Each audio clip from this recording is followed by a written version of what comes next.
Medija, dobar dan i dobrodošli na konferenciju za medije ovde ispred Višeg tužilaštva u Beogradu, gde smo u ime Srpskog pokreta Dveri upravo predali ovu krivičnu prijavu protiv predsjednika Srbije Aleksandra Vučića zbog kontinuiranog kršenja Ustava Republike Srbije kao najvišeg državnog pravnog akta.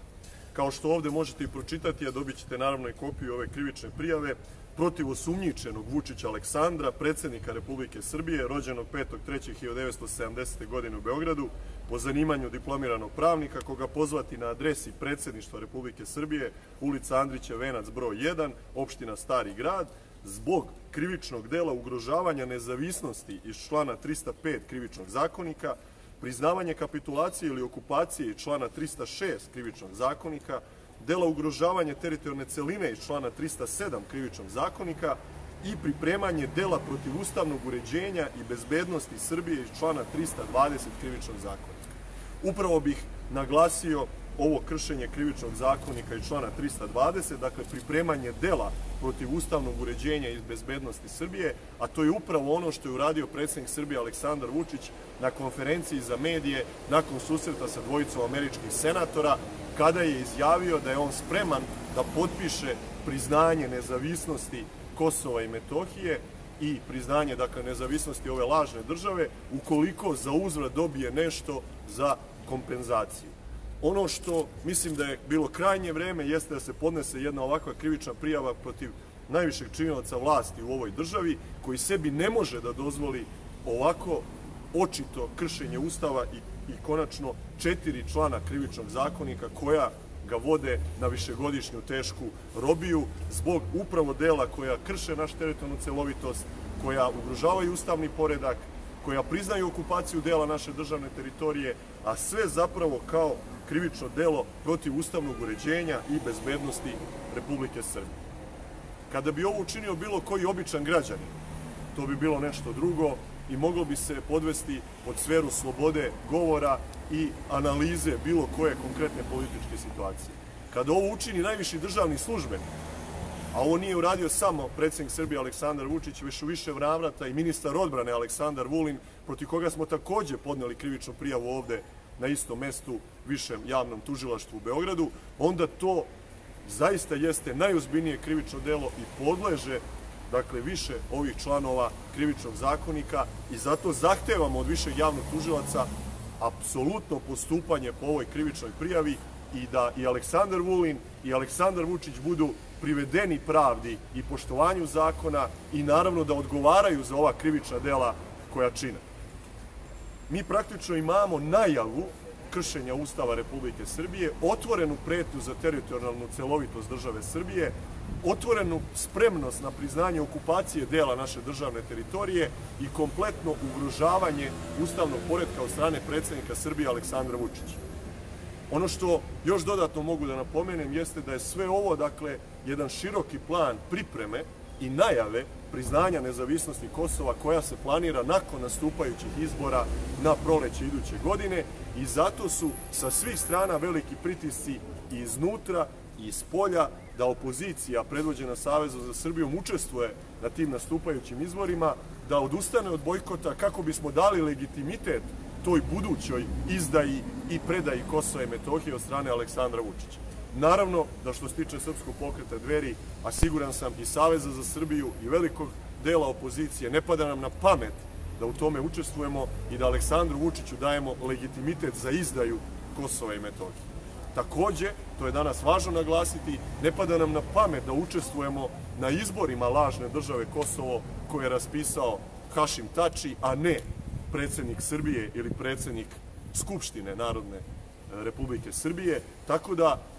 je i učestvovanje na lažnim kosovskim izborima zapravo priznavanje nezavisnosti Kosova od strane Aleksandra Vučića i njegove ispostave na Kosovu i Metohiji, a to je Srpska lista. Dakle, još jedan dokaz da Aleksandar Vučić priznaje nezavisno Kosovo jeste učestvovanje na izborima koji se održavaju 6. oktobra po Ustavu i zakonima takozvane lažne države Kosovo, koja zapravo smatra te izborima unutar nezavisne države. To je još jedan dokaz zašto je ova krivična prijava toliko važna i da mi imamo predsjednika države koji konstantno krši Ustav i praktično predaje deo naše teritorije drugoj državi, odnosno budućoj ujedinjenoj velikoj Albaniji koja se stvara na teritoriji Republike Srbije. I na kraju ću još samo prekomentarisati ove krajnje nemoralne i nenormalne napade na njegovo visoko preosveštenstvo arhijepiskopa Cetinjskog i mitropolita Crnogorskog Primorskog gospodina Amfilohija od strane jedne smešne ličnosti koja se zove Marko Đurić, direktor Kancelarije za Kosovo i Metohiju, ali i drugih perjanica Srpske napredne stranke zbog istine koju je mitropolit Amfilohije izgovorio prilikom velikog Svesrpskog sabora kod Petrove crkve u Novom Pazaru pre nekoliko dana, kada je rekao da oni koji tvrde da mi nemamo ništa na Kosovu i Metohiji zapravo nemaju ništa u svojim glavama, i kada je rekao da sram bude svakoga i u Crnoj Gori i u Republici Srbiji kome pada na pamet izdaja Kosova i Metohija, odnosno predaja dela naše državne teritorije. Šta je to loše i sporno rekao mitropolit Amfilohije u svom govoru kod Petrove crkve? Rekao je samo ono što misli svaki Srbin, svaki rodoljub, svaki patriota, svaki pošten i častan čovjek koji poštuje Ustav Republike Srbije. Uostalom, podsjetit ću vas da se Aleksandar Vučić zakleo na Miroslavljevom jevanđelju i koristeći predsjedničku zakletvu koja je deo Ustava Republike Srbije da će čuvati Kosovo i Metohiju kao sastavni deo Republike Srbije. Otkuda ti, Aleksandre Vučiću, pravo da ti pregovaraš o razgraničenju i da ti nekome poklanjaš deo teritorije Republike Srbije? Otkuda ti pravo da ti menjaš naše za naše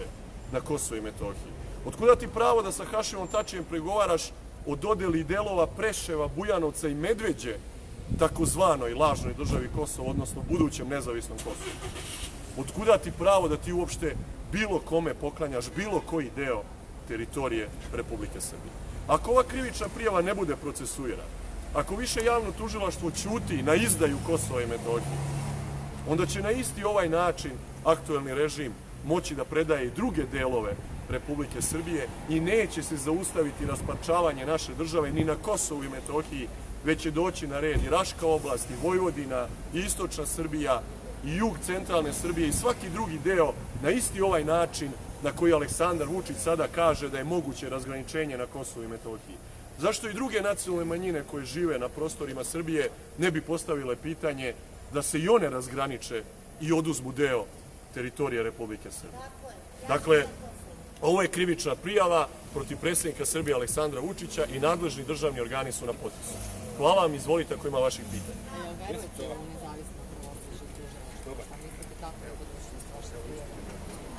Jasno je da u ovoj državi više ne postoji ni jedna nezavisna državna institucija i da su apsolutno sve pod kontrolom vladajuće Srpske napredne stranke. Veoma je mala verovatnoća da će se naći hrabar i nezavisan javni tužilac koji će smeti da procesuira ovu krivičnu prijavu, i to je naravno jedan veliki ispit za srpsko pravosuđe, ali i dokaz da li ono postoji kao nezavisno ili oni isključivo u vlasništvu Srpske napredne stranke. Naravno da ćemo se radovati tome da postoji nezavisan javni tužilac ili da ćemo dobiti dokaz da je srpsko pravosuđe u potpunosti zavisno od predsjednika Srbije i vladajuće Srpske napredne stranke. Zato će reforma srpskog pravosuđa i velike promene u srpskom pravosuđu biti zapravo i prva aktivnost buduće vlasti nakon pada Aleksandra Vučića. Čedomir Jovanović vas je više puta pozvao da kažete šta mislite o prelaznoj vladi. Koji je vaš stav? Mislim da je Čedomir Jovanović na jedan elegantan način iskopirao ideju Srpskog pokreta Dveri o prelaznoj vladi o kojoj ja govorim već mesecima unazad. Navodio sam najpre primer Austrije, koja je uvela prelaznu nestranačku vladu na čelu sa predsjednikom Ustavnog suda Austrije, upravo da bi omogućila jednu nezavisnu izbornu trku između tamošnjih političara, a nakon toga sam navodio i primer Makedonije i Crne Gore, gde je također 2016. godine formirana prelazna tehnička vlada. Očito je da je i gospodin Čedomir Jovanović, ako sam pažljivo gledao, a pažljivo sam gledao njegov predlog predizborne prelazne vlade, također koristio primer Crne Gore i njihovog lex specialisa koji se tiče prelazne vlade, s tim što kod Čedomira Jovanovića postoji jedna važna klauzula koja je za mene apsolutno neprihvatljiva, dok druge stvari smatram da su na mestu, a to je da bi to bila predizborna vlada koja bi bila formirana trenutkom raspisivanja izbora, što znači da bi njeno trajanje bilo ograničeno na 45 dana, koliko se u Srbiji uvek ranije raspišu izbori, što je apsolutno neprihvatljivo. Dakle, bez 6 do 12 meseci prelazne tehničke vlade koja bi garantovala slobodne medije i fer i poštene izbore, mi na takvu prelaznu vladu apsolutno ne pristajemo. Dakle, što se tiče Srpskog pokreta Dveri, a siguran sam i svih drugih kolega iz Saveza za Srbiju, mi apsolutno tražimo garancije za primjenu nekog budućeg sporazuma o fer i poštenim izborima. Dakle, naš cilj nisu bojkot izbora i bojkot Narodne skupštine. Naš cilj su fer i pošteni izbori. I mi smo uvek spremni da o tome razgovaramo i smo spremni da potpišemo sveobuhvatni sporazum koji bi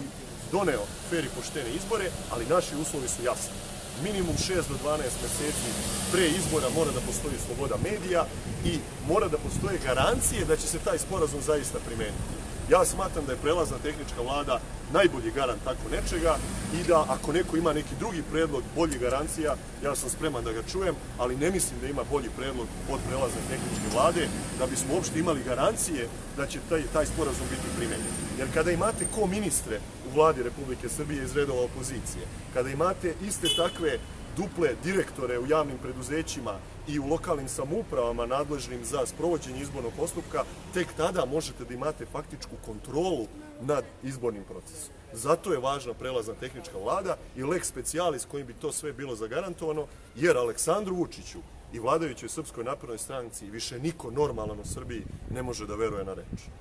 Vi ne učestvujete u ovom dijalogu na Fakultetu političkih nauka, ali šta mislite da li će se na kraju vlasti opozicija dogovoriti o nekim normalnijim izbornim uslovima? Pa ja verujem da će se dogovoriti vlast i lažna opozicija oličena u Vojislavu Šešelju ili Nenadu Čanku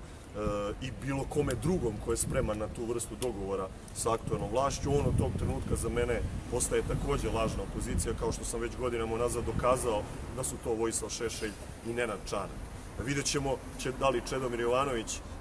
želi da se vrati u opoziciju ovim predlogom prelazne tehničke vlade ili će i taj predlog služiti samo za zamajavanje javnosti u dogovoru sa Aleksandrom Vučićem da bi se upropastila ideja sa kojom je prvobitno izašao Srpski pokret Dveri i Savez za Srbiju. Dakle, bit će to jedan dobar test ko će zapravo učestvovati na Vučićevim lažnim izborima i to će biti jedna sjajna prilika da građani Srbije se uvere ko zaista jeste, a ko nije na Vučićevom platnom spisku, ko je prava, a ko lažna Vučićeva opozicija. I dobar test svega toga imali smo i konkretno na lokalnim izborima u Medveđi, kada su učestvovali Vučićevi penzioneri, Vučićevi radikali i Vučićeva desnica. I tako ćemo otprilike izgledati i parlamentarni izbori na proleće iduće godine i ja zaista ponavljam, ne želim da budem deo Vučićevog reality showa. Hvala vam svima što ste došli da propratite ovu, kako ono vi lepo ste, lepu vest.